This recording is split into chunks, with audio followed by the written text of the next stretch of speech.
A very special good evening to all of you. Today, in the series of Mental Health Students Talk, we have a very special and bright student from the University of Delhi.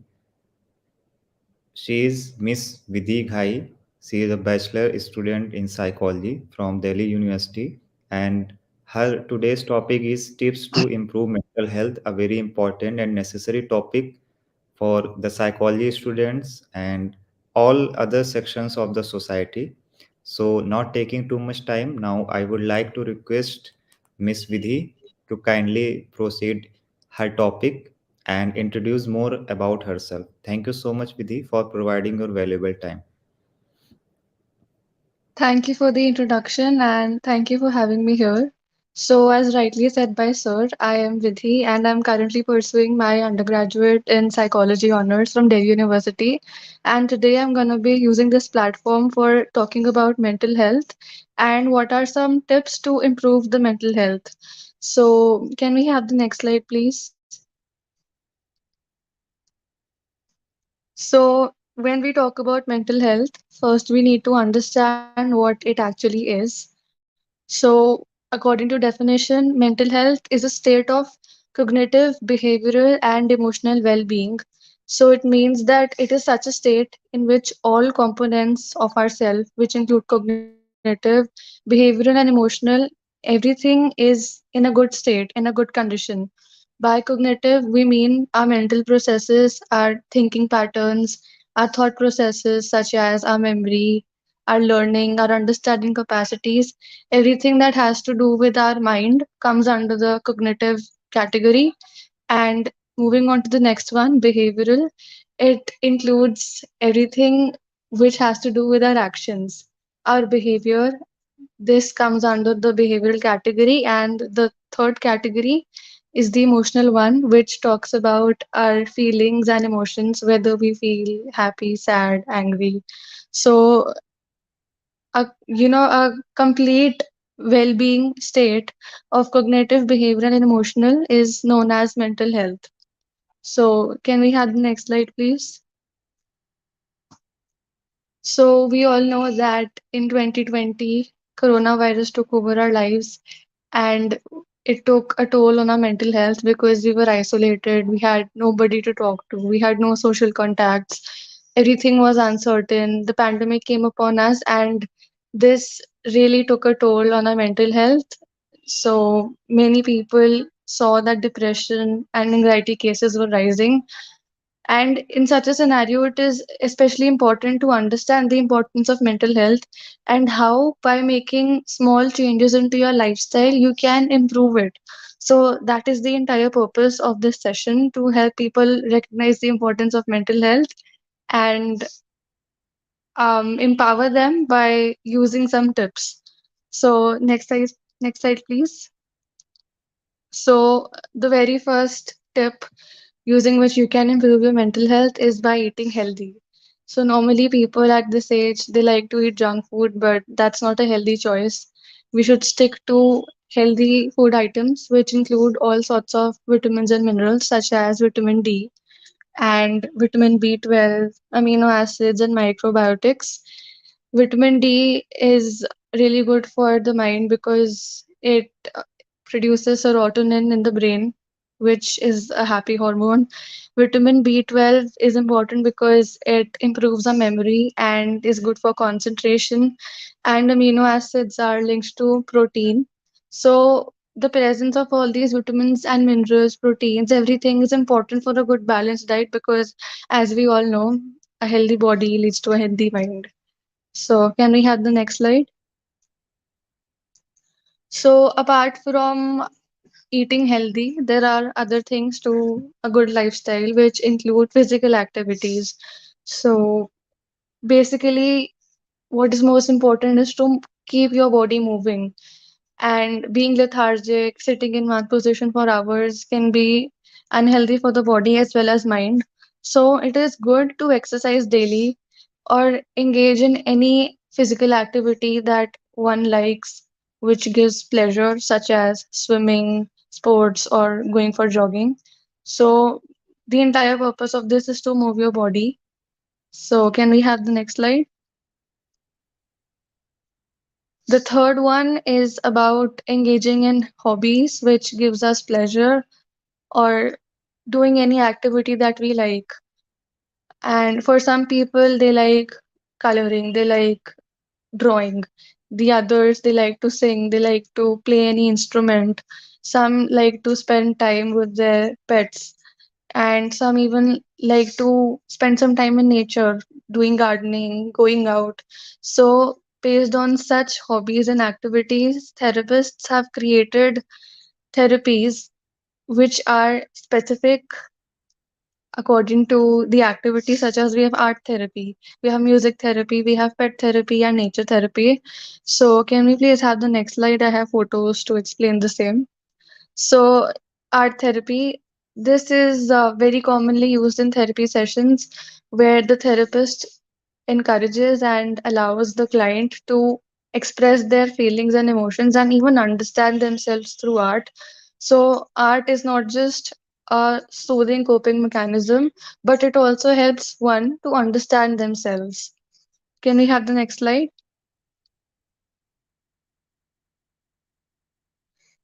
This is about music therapy.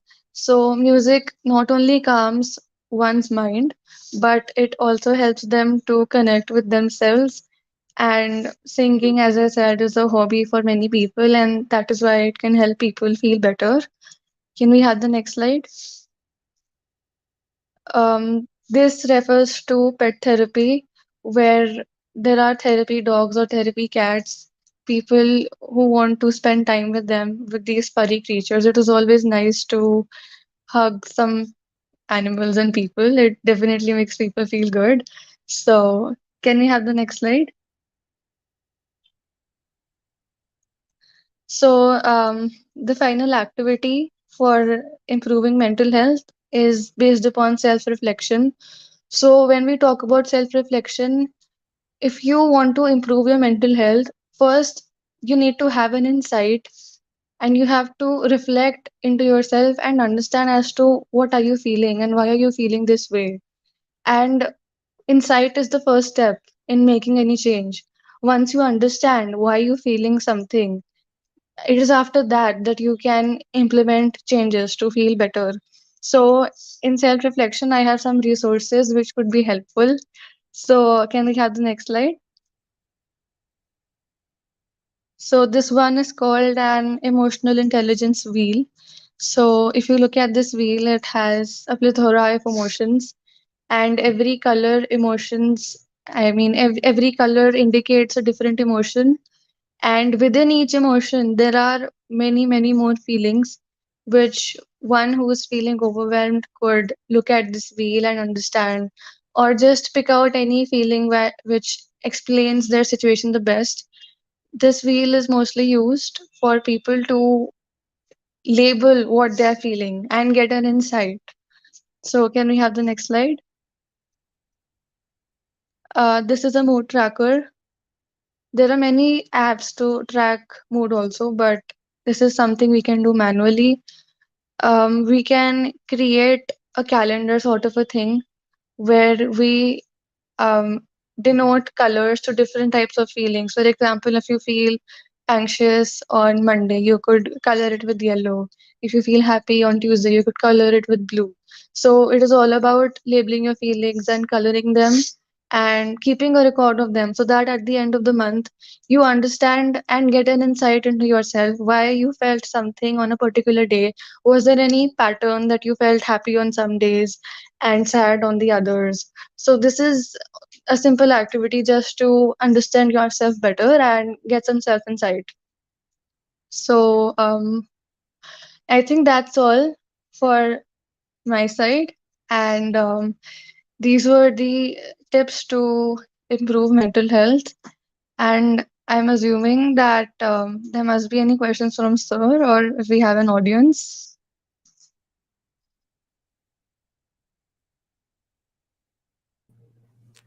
Thank you so much, Vidhi, for a wonderful presentation. And you covers systematically about the importance and the tips to improve mental health. and it will be very encouraging for other psychology students from different universities in our country. So few questions are from my side. I would like to put in front of you. And Yes, please. first of all, a question from audience side. Let me show on the screen how to combat brain fog. So That's a wonderful question. So, I think the first thing to do while combating brain fog is connecting to somebody you trust, connecting to a loved one, and opening about your problems to them and talking to them about this. And you could make some lifestyle changes, such as avoiding junk food, as I talked about the importance of food. And recent studies have also shown that engaging in physical exercise really helps. Before you start studying, you could do some jumping jacks or push ups, and that would have a wonderful impact on brain fog.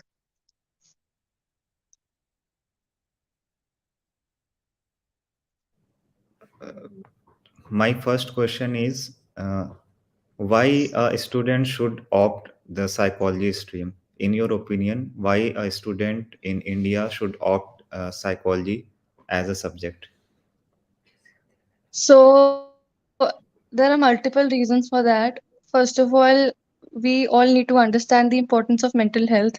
And as more and more students take up this subject, they would understand how important mental health is, because it is a subject which is really stigmatized in today's time. And apart from educating people about mental health, psychology is a subject which is extremely practical, and you can apply it in your own life to make it better. For example, when you study about psychology, you realize that there are so many things that you could apply to your life to make it better, such as handling conflicts, improving memory, and time management, and having better interpersonal relationships. So, that is something that a psychology student is better at doing as compared to the others. So, it's not just about improving mental health condition, but it is also beneficial to be a better person. Very interesting and very valuable answer. My second question from my side is, uh, in what do you think about the condition of mental health nowadays, especially in students in different universities? So what is the reason for poor mental health, and how students by self can overcome through it? You have already mentioned certain points in your presentation, but generally who are suffering from mental health issues, so what will be your advice and guidance to them? So, firstly, the situation of mental health is a bit bad in India because there are so many cases which remain underdiagnosed. People are not even aware of something known as mental health, and they choose to suffer. They are not aware that treatment options are available, and nobody pays attention and focus to such problems which are related to the mind. But fortunately, for students like us who are the new generation, we are becoming aware about mental health slowly. But still, there are some loopholes and some reasons as to why students could develop mental health issues. So, number one, it could be because of study or academic related pressure.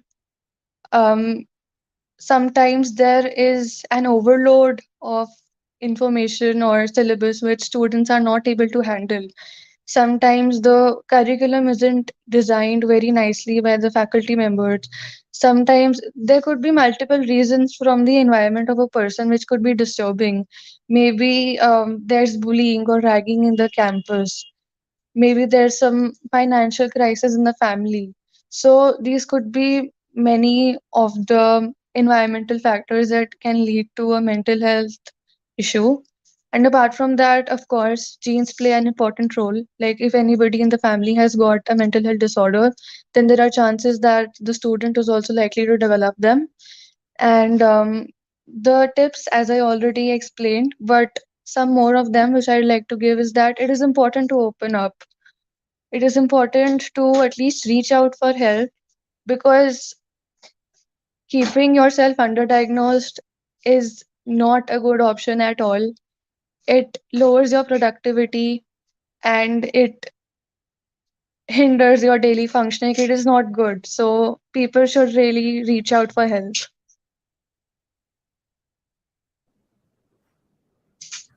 Okay, so very nice explanation. So we have heard about the importance of mental health and the tips from Vidhi in a very systematic and scientific way. So Vidhi, my next query or question, because you are a student and it will be more beneficial for other students from the psychology background. So, when we talk about the term counseling, there are many misconceptions or stereotypes regarding counseling.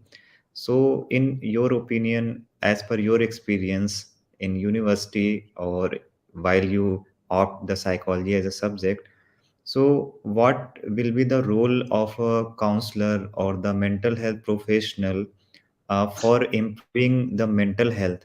So, in your opinion, how you see the role of mental health professionals, whether they can be counselors, whether they can be clinical psychologists, whether they can be psychiatrists too, with little bit difference. So, in your opinion, what role they should play for improving the mental health in our country, especially in students and the teenagers or all group of ages? So, what will is your opinion about it? So, when you talked about misconceptions related to counseling, the biggest misconception is that people think counseling is just about talking. They think that a patient comes and talks and just speaks, and the therapist charges money for this. But this is really not how it works in counseling. The role of a mental health professional is to be a facilitator. Some people also think that mental health professionals give advices, which is totally wrong, and no psychologist would give you advices. Only normal people or friends, when you discuss your problem, they are the ones who give advices, but psychologists are trained to not give advices, because advices come from subjective experience, which might not be true for the patient. This could be misleading. That is why psychologists are supposed to be objective, and their only role is to act as a facilitator in helping the client or patient get insight into their problem. And ultimately, the goal of therapy is to empower the individual, that even if they have insight into their problem, they are able to maintain a healthy life. So, a therapist's job is to not give advice or not just to listen, but they act as facilitators and empower the individual so that they can lead a healthy life at the end. This also reduces dependency of the client on the therapist. I hope the mental health professional who will see this presentation should take it as a advice or suggestion, and also the we can say students too.